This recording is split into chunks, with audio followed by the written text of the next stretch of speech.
28 বছর পর আবারও ফিরে এলো রেস ভাইরাসের দুঃস্বপ্ন। 28 ডেজ লেটার আর 28 উইকস লেটার এরপর আবার পরিচালনায় ড্যানি বয়েল আবার সে নিয়ে এলো 28 ইয়ার্স লেটার, এক দমবন্ধ করা থ্রিলিং আর ইমোশনাল হরর ফিল্ম। স্বাগতম আপনাকে সিনেমা রিভিউ চ্যানেলে। আজ আমরা রিভিউ করব 2025 সালের এই বহু প্রতীক্ষিত হরর সিনেমাটি স্পয়লার ছাড়াই। প্রায় 3 দশক পর আবার ফিরে এলো রেস ভাইরাস। এবার আর শুধু ব্রিটেন নয়, ভাইরাস ছড়িয়ে পড়েছে বিশ্বব্যাপী।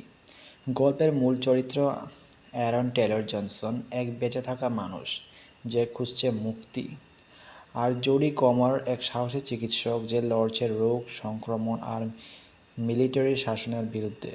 পুরো সিনেমার ব্যাকড্রপ ধ্বংস হওয়া লন্ডন আর সিটির মধ্যে জড়িয়ে থাকা আতঙ্ক, নিঃসঙ্গতা আর বেঁচে থাকার সংগ্রাম। সিলিয়ান মার্ফির ক্যামিও এক আলাদা গভীরতা এনে দেয় সিনেমায়, একটা আবেগময় সংযোগ তৈরি করে আগের ফিল্মগুলোর সঙ্গে। ড্যানি বয়েল আবার প্রমাণ করলেন কেন তিনি master of horror. Hand to hand camera, হালকা আলো আর হঠাৎ বিস্ফোরণ, সব কিছু মিলে তৈরি করেছে এক রিয়েলিস্টিক এবং ভয়ঙ্কর অভিজ্ঞতা।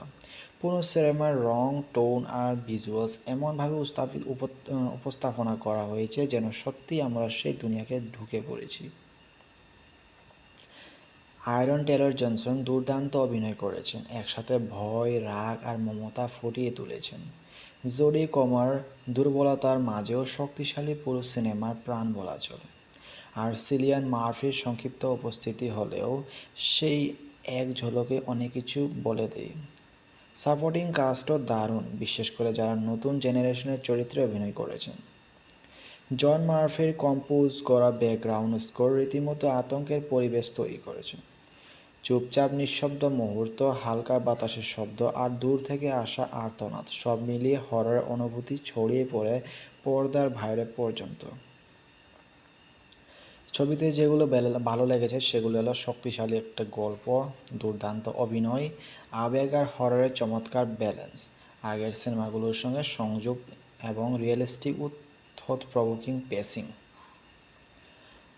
আর মাঝে কিছু অংশ একটু ধীর মনে হতে পারে। ভাইরাসের নতুন উৎস নিয়ে কিছু প্রশ্ন থেকে যায়। পুরনো চরিত্রদের আরও একটু বেশি দেখা গেলে ভালো হতো। এটি ছিল ছবির খারাপ দিকগুলো, যেটা কিছুটা ভালো হতে পারত।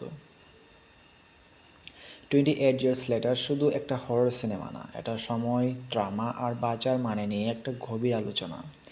ভয়, আবেগ আর বাস্তবতার মিলন ঘটেছে এখানে। এই সিনেমাকে কখনো মিস করা উচিত নয়।